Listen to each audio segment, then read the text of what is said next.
तो जल्दबाजी में वीडियो शूट कर रहे हैं। 2 इन्फॉर्मेशन देनी है, बहुत बच्चे परेशान हैं, बहुत बच्चों के एग्ज़ामिनेशन फॉर्म फिल नहीं हो पा रहे हैं। 2 क्लास है, एक है बीए सेमेस्टर 3rd और एक है एमए सेमेस्टर 3rd। 2 क्लास हो गई, ठीक है। अगर आप इस 2 क्लास में हैं, लखनऊ यूनिवर्सिटी से हैं, तो आपके लिए ये वीडियो, ठीक है। सबसे पहले हम बात करेंगे बीए सेमेस्टर 3rd। हो क्या रहा है, बीए सेमेस्टर 3rd वाले जो बच्चे हैं, उसमें माइनर के जो बच्चे हैं, माइनर वाले बच्चों को पढ़ना था फिक्शन पेपर। आप ये देखिए, ये पूरा 8 सेमेस्टर का सिलेबस है। इस सिलेबस को मैं दिखा रहा हूँ, इधर दिखा रहा हूँ, इधर दिखा रहा हूँ, वो मैं वीडियो एडिटिंग करूँगा तो तब बता पाऊँगा। तो दिख रही होगी आपको स्क्रीन में। उसमें देखिए लिखा हुआ है साफ-साफ कि जो सेमेस्टर 3rd है, उनको फिक्शन पेपर पढ़ना है। दिख रहा है आपको?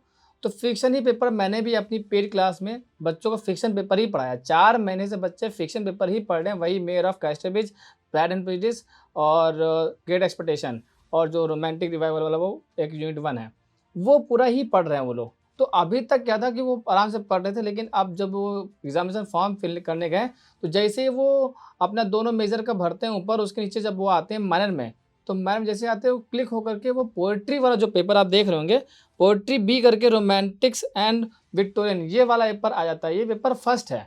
ये उन बच्चों का जिनका मेजर है इंग्लिश, उनको पेपर पढ़ना है पोएट्री वाला।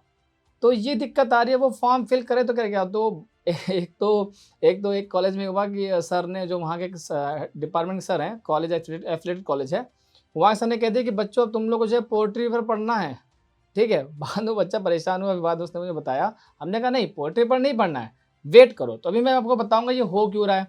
दूसरा, जो एमए सेमेस्टर फर्स्ट वाले हैं, उनके में जो है ये सिलेबस है, दिख रहा होगा।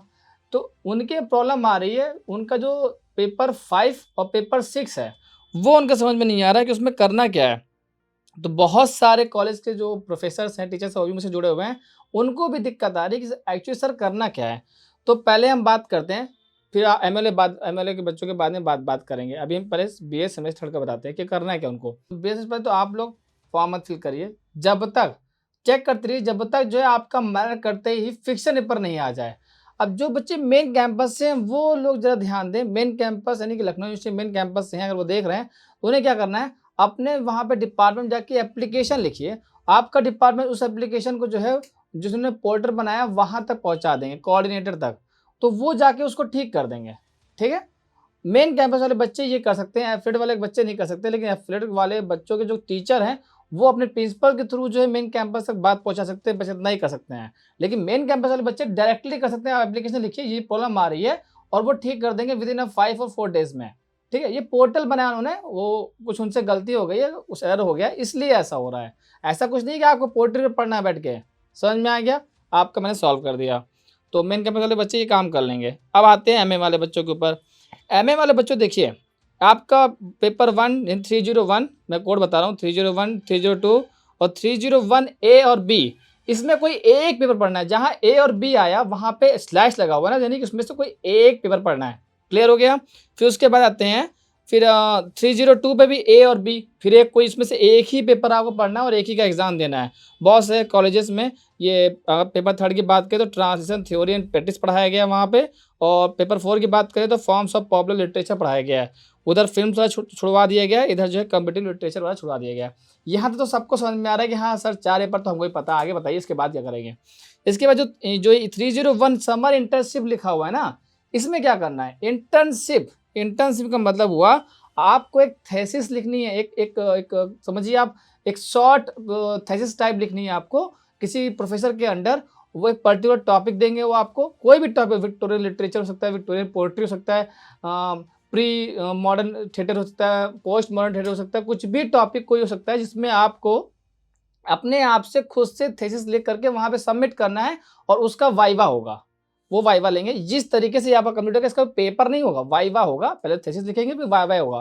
तो ये कंप्लीट हो गया, समझ में आ गया? ये इसके बाद वाला जो ये 301, इसमें जो है इंग्लिश 301 का एक कम्युनिकेटिव इंग्लिश, उसके बाद फ्रेंच लैंग्वेज, उसके बाद जर्मन लैंग्वेज, फिर रशियन लैंग्वेज, ये सब दिया हुआ है। यहाँ क्या करना है, आप ध्यान दीजिए। एक्चुअली ये आपके लिए नहीं है, इसमें क्या है, जो लास्ट 6 पेपर है वो इंटर डिपार्टमेंटल है, मतलब कि आपको किसी और डिपार्टमेंट का कोई एक पेपर आपको ले करके पढ़ना है। समझ में आ गया? आप समझिए कोई बच्चा इकोनॉमिक्स से या फिर मान लेते हैं हिस्ट्री से है ना, किसी सब्जेक्ट से वो एमए कर रहा है, तो उसका भी अगर सेमेस्टर थर्ड है तो वो क्या करेगा, इंग्लिश के, अगर उसे इंग्लिश का पेपर का इंटर डिपार्टमेंटल लेना है तो वो यहाँ पे आके देखिए कहेगा अच्छा ये कम्युनिटी इंग्लिश ले लेता हूँ या फिर फ्रेंच लैंग्वेज ले लेता हूँ या जर्मन लैंग्वेज, जिसको सिलेबस समझ में आ रहेगा वो सिलेबस पढ़ करके उसका पेपर देगा। मतलब आपको किसी और के सब्जेक्ट का कोई एक पेपर देना जो यहाँ दिया होगा, उनके सेमेस्टर थर्ड के लास्ट सेक्शन में दिया होगा, जैसे आपके में यहाँ दिया हुआ है।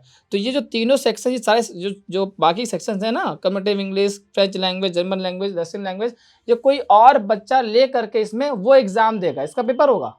तो आप क्या करिए, ऐसे इकोनॉमिक्स हो गया, ठीक, जो भी आपका थोड़ा बहुत सही है, या फिर सोशियोलॉजी हो गया या साइकोलॉजी हो गया, कोई भी और पेपर सब्जेक्ट हो गया, उसका जो एमए का सेमेस्टर थर्ड का जो सिलेबस है उसमें देखिए यहाँ दिया रहेगा इंडियन डिपार्टमेंटल का, उसका पेपर देखिए, वो चूज करिए और वो आपको वहां पे फिल करना है एग्जामिनेशन फॉर्म में, उसका आपको एग्जाम देना है, जो भी आपको सिलेबस अच्छा लगे।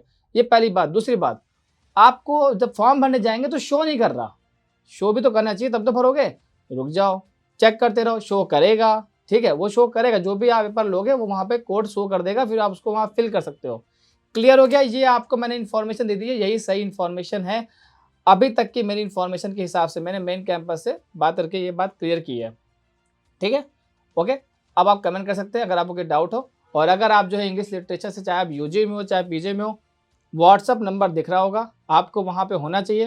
ये तो मैंने वीडियो बना बता दिया क्योंकि बहुत ज़्यादा दिक्कत आई, मतलब छोटी मोटी इन्फॉर्मेशन होती तो अपने व्हाट्सअप स्टेटस पे छोटी सी वीडियो बना करके मैं बता देता हूँ, तो वहाँ पे आप रहिए, ठीक है। Till then keep studying and keep watching this channel. Bye.